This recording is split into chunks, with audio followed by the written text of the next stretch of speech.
Bonjour à vous, c'est Josué et le thème du message d'aujourd'hui, c'est la prière et l'exaucement.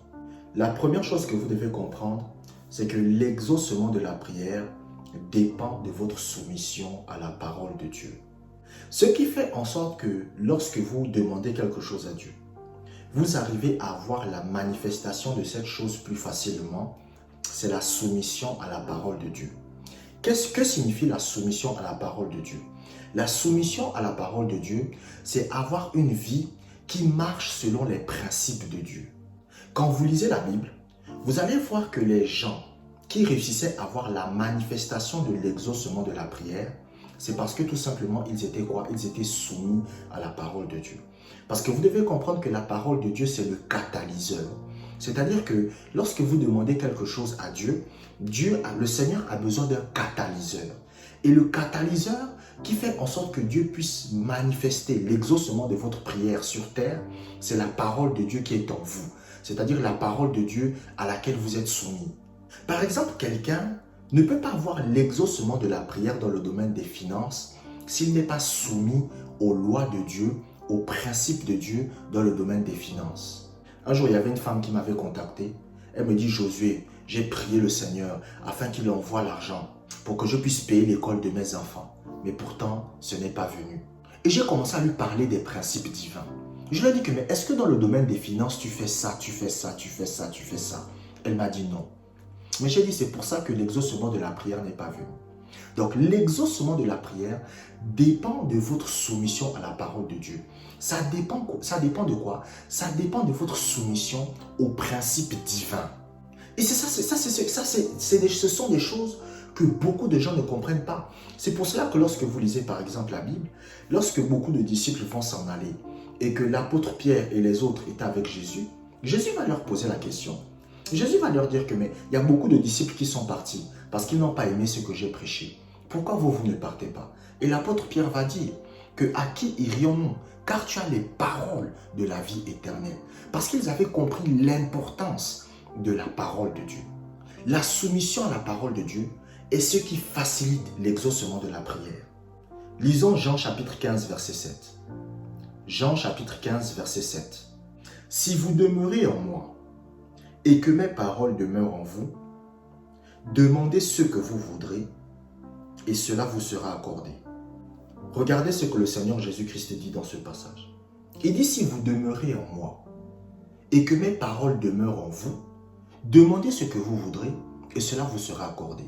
Ça veut dire quoi? Si vous vivez selon ma parole, si vous marchez selon ma parole, lorsque vous allez prier, vous allez réussir à avoir facilement l'exaucement de la prière. C'est pour cela qu'un chrétien, vous devez toujours demander au Seigneur de vous aider à marcher selon sa parole, à marcher selon ses principes. La parole de Dieu est le catalyseur qui permet la manifestation de l'exaucement de la prière. Écoutez, je vous prends un exemple. Vous savez, il y avait une dame qui m'avait contacté parce qu'elle voulait me donner une offrande. Elle m'a dit Josué, parce que c'est toujours comme ça, les gens qui me font des offrandes, c'est parce qu'ils sont édifiés par mes enseignements. Elle me dit Josué, j'ai envie de faire une offrande parce que vraiment je suis édifié par tes enseignements.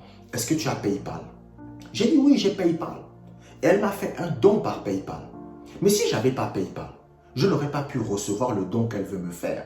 Donc c'est la même chose avec Dieu. Parfois il y a des choses que vous demandez à Dieu. Dieu veut vous donner. Mais à l'intérieur de vous, il ne voit pas la parole de Dieu pour que vous puissiez recevoir ça. C'est ça le problème de beaucoup de chrétiens. Admettons que cette dame qui voulait me faire un don par PayPal avait de très bonnes intentions. Mais si elle m'avait envoyé l'argent par PayPal, mais que moi je n'ai pas de compte PayPal, je n'allais pas recevoir. Et c'est la même chose avec beaucoup de chrétiens. Il y a beaucoup de chrétiens, vous demandez quelque chose à Dieu, Dieu envoie la chose. Mais le problème c'est que comme il n'y a pas la parole de Dieu en vous, vous ne parvenez pas tout simplement à recevoir ce que Dieu vous donne. Donc la soumission à la parole de Dieu est primordiale pour pouvoir recevoir des réponses dans la prière. La deuxième chose que vous devez comprendre, c'est que la soumission à la parole de Dieu permet au Saint-Esprit de nous guider. Vous savez, lorsque vous devenez un chrétien qui est mature spirituellement, je vais vous révéler un secret ici. Quand vous êtes un chrétien et que vous devenez mature spirituellement, vous n'écoutez plus des voix. Vous n'avez plus des visions. Ce qui va se passer, c'est que le Saint-Esprit va vous communiquer directement ce qu'il pense. Par exemple, si vous êtes assis et que le Saint-Esprit, par exemple, veut que vous alliez en Afrique du Sud, vous allez commencer à avoir des pensées qui vous disent d'aller en Afrique du Sud. C'est-à-dire que vous serez assis et vous allez dire, je dois aller en Afrique du Sud. Je dois aller en Afrique du Sud. Et vous partez en Afrique du Sud. Mais ce que vous ne savez pas, c'est que c'est le Saint-Esprit qui vous a communiqué cette pensée-là. C'est ce qui se passe lorsque vous devenez mature spirituellement. Vous savez, il y avait un homme de Dieu. Il raconte qu'un jour, il avait été invité par un pasteur à aller dans une autre ville pour prêcher la parole de Dieu. Donc le pasteur lui a dit que non, il faut venir, tu vas prêcher la parole de Dieu. Le pasteur a fait des tracts et tout pour faire la publicité et tout. Et l'homme de Dieu, il voulait aller là-bas. Mais tout à coup, il a senti que j'ai pas envie d'aller là-bas. J'ai pas envie d'aller là-bas. Il sentait qu'il n'avait pas envie d'aller là-bas. Et il a appelé le pasteur. Il a dit au pasteur que désolé, mais je ne viens plus. Le pasteur va lui dire, mais pourquoi tu ne viens plus? Il va dire non, j'ai tout simplement pas envie de venir. Et qu'est-ce qui se passe? Peut-être quelques jours plus tard, quand l'homme de Dieu allume sa télé, il voit que l'avion qu'il devait prendre pour aller chez ce pasteur-là a fait un crash. Donc, s'il avait pris l'avion, s'il était allé prêcher la parole de Dieu chez ce pasteur-là, il serait mort. Parce qu'il aurait pris l'avion aurait fait un crash et il serait mort. Mais c'est le Saint-Esprit qui l'a guidé. Mais comment? À travers ses propres pensées. Mais maintenant, comment le Saint-Esprit peut faire pour vous guider? Le Saint-Esprit vous guidera à partir du moment où vous êtes soumis à la parole de Dieu.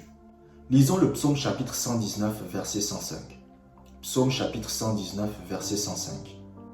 Ta parole est une lampe à mes pieds et une lumière sur mon sentier. La parole de Dieu, c'est-à-dire le fait que la parole de Dieu soit dans votre vie, c'est ce qui fait en sorte que le Saint-Esprit va vous guider. Même dans le domaine des relations amoureuses. Quand vous êtes quelqu'un et que vous êtes soumis à la parole de Dieu, le Saint-Esprit va vous communiquer des pensées. Parce que vous devez comprendre que la différence entre l'Ancien et le Nouveau Testament réside dans une chose. Dans l'Ancien Testament, Dieu parlait aux gens depuis l'extérieur. C'est pour cela que vous allez voir que dans l'Ancien Testament, beaucoup de gens écoutaient la voix audible de Dieu. Parce que Dieu leur parlait depuis l'extérieur. Mais dans le Nouveau Testament, c'est plus pareil. Dieu n'habite pas à l'extérieur de nous. Dieu est en nous. Nous avons la nature de Dieu dans notre esprit. Ce qui fait en sorte que le Saint-Esprit nous parle de façon différente des gens de l'Ancien Testament. Les gens de l'Ancien Testament, Dieu leur parlait par des visions ouvertes. Dieu leur parlait par des voix audibles. Mais dans le Nouveau Testament, le Saint-Esprit va nous communiquer des désirs. C'est-à-dire que quand vous avez envie de faire quelque chose, vous allez sentir en vous-même un désir qui vous dit de ne pas le faire. Quand vous êtes par exemple un entrepreneur, vous êtes un homme d'affaires, vous rencontrez quelqu'un, il vous dit des belles paroles, il vous dit que non, tu vois, je vais t'aider et tout ça, on va faire un business ensemble, le business va marcher. Mais vous-même, vous sentez en vous-même qu'il y a un désir de ne pas être avec ce gars. C'est le Saint-Esprit qui est en train de vous guider. Vous savez, un jour, ma mère, elle avait invité une dame qui avait l'habitude de venir manger à la maison. La première fois que j'ai vu cette dame-là, je ne l'aimais pas. Pourtant, elle ne m'avait rien fait de mal. Mais je sentais dans mon cœur que cette femme-là, ce n'est pas une femme bien. Et qu'est-ce qui s'est passé? Quelques mois plus tard, cette femme-là ne passait son temps qu'à critiquer ma mère. Et ma mère a vu ça. C'est une copine à ma mère. Heureusement que ma mère a des bonnes copines. Elle a envoyé les enregistrements. Elle a dit, mais regarde comment la fille-là te critique.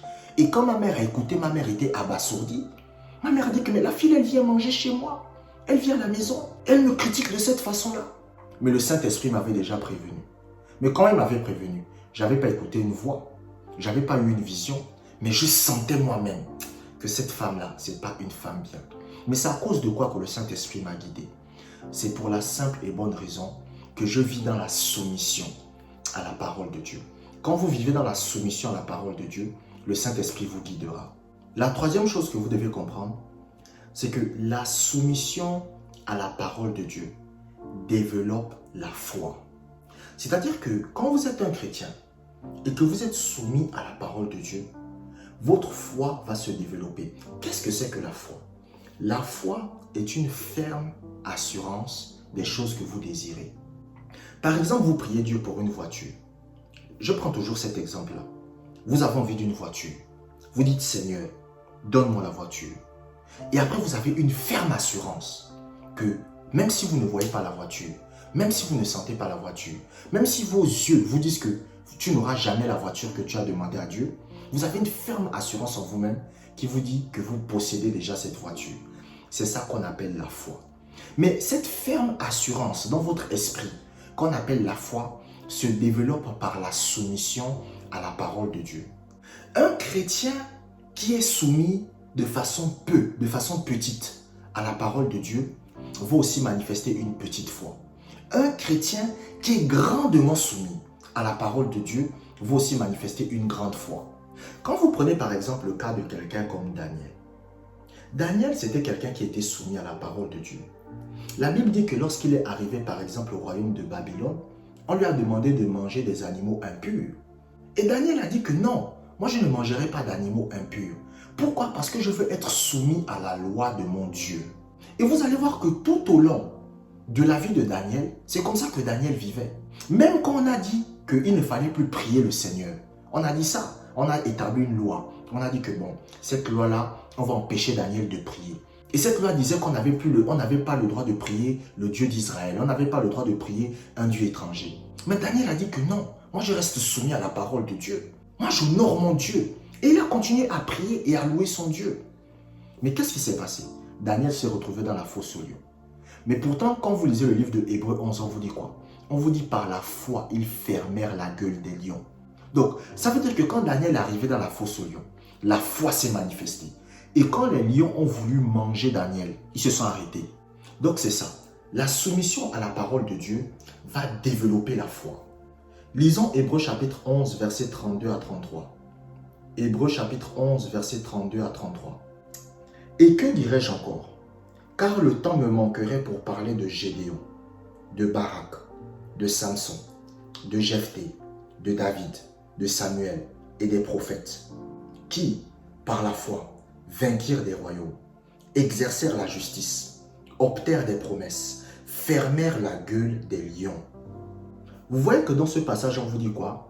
On vous dit que les gens de l'Ancien Testament, et même les gens du Nouveau Testament, réussissent à faire des exploits à cause de quoi? À cause de la foi.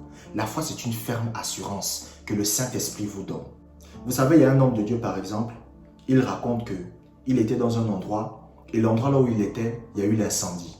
Et quand il y a eu l'incendie, le feu était en train de se propager.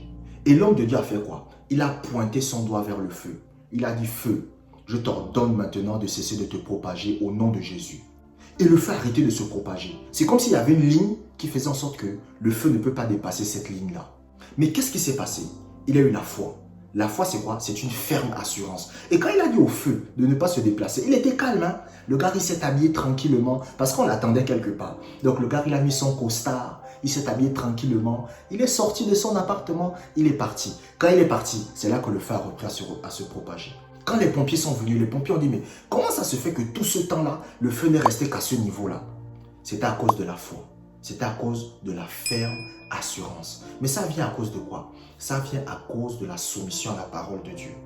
C'est la même chose qui s'est passé avec David et Goliath. Mais regardez un homme de 3 mètres de haut. Et il y a un jeune petit qui vient. Et regardez comment David parle. David dit que je vais te couper la tête et les oiseaux vont venir manger ton cadavre.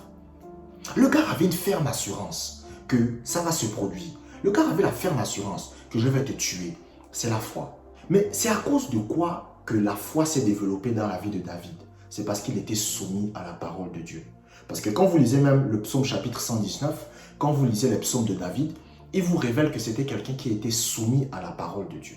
Et la soumission à la parole de Dieu a développé la foi dans sa vie. Ça a développé la ferme assurance dans sa vie. Le synonyme de la foi, c'est la ferme assurance. Si vous êtes édifié par mes enseignements, que mes enseignements vous permettent de progresser spirituellement, vous pouvez soutenir mon travail tout simplement en donnant une offrande, en faisant un don. Les liens se trouvent juste en dessous de la vidéo, dans la description. Si vous êtes aussi malade et vous désirez que je prie pour vous, vous pouvez me contacter sur mon numéro de téléphone. Ça se trouve aussi en dessous de la vidéo, dans la description. Merci d'avoir écouté cet enseignement jusqu'à la fin. Abonnez-vous pour des prochaines vidéos et que la grâce du Seigneur soit avec vous.